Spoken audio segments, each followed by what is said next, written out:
Sarah, how many candlesticks are there on a menorah? 7. 7. Because that's the way it was in the first temple period.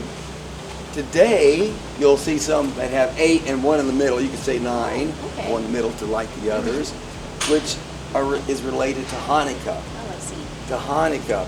And I asked a rabbi here from New York. He came here for 3 days from New York just to pray at the wall.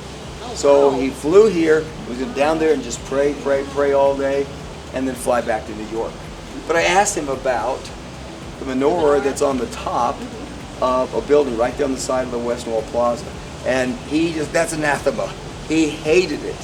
He felt like every menorah should not have more than 7 candles and should have exactly 7 candles because that's what is described in our Bibles. I see. The other is a creation that's related to it, celebrating Hanukkah. Yeah. Okay. So that has to do with the Maccabean revolt and all that.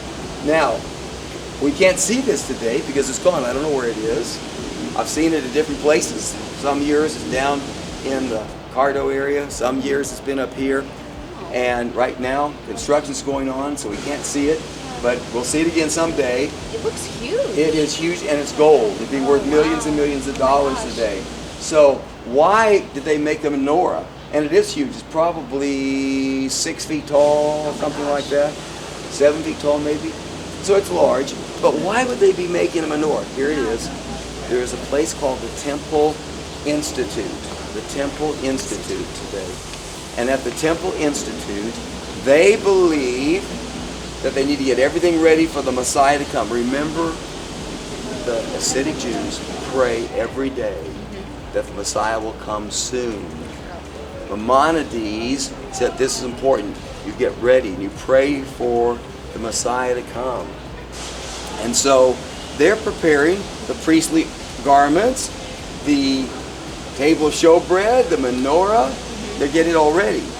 And of course, recognize that those very conservative Jews are ones that the Israeli government wants to keep a close eye on. Oh, how come?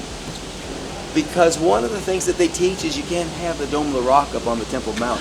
They've got to get it destroyed. Oh my gosh. Yeah, and in fact, it came very close to being destroyed.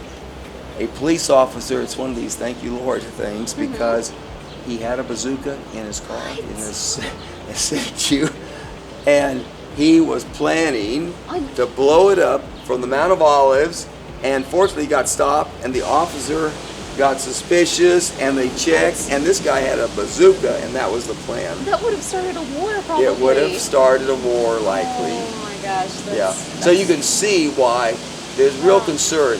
When we go up on the Temple Mount, we have to go through all these checkpoints, and they check, make sure we don't have anything that's going to upset Muslims. We cannot pray up there for any reason, Christians or Jews.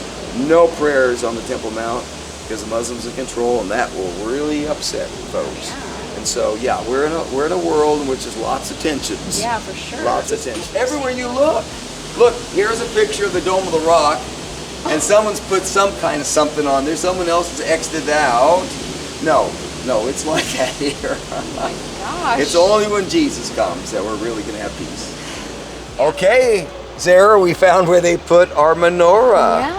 How about that? Wow. We're in Herva Square. I don't know where this will end up, but Herva Square, and we'll talk about the synagogue. We ought to just note, look, all the wood everywhere. What's that? What's all that wood about? What's that about? Oh, yeah, it's the holiday that just passed. That's it. They've just been taking down the sukkahs. Sukkahs. Yeah, those are the sukkahs. They're disassembling, and that means there are piles of palm branches around here somewhere. Oh, yeah, probably. Piles. So, okay, let's go sit.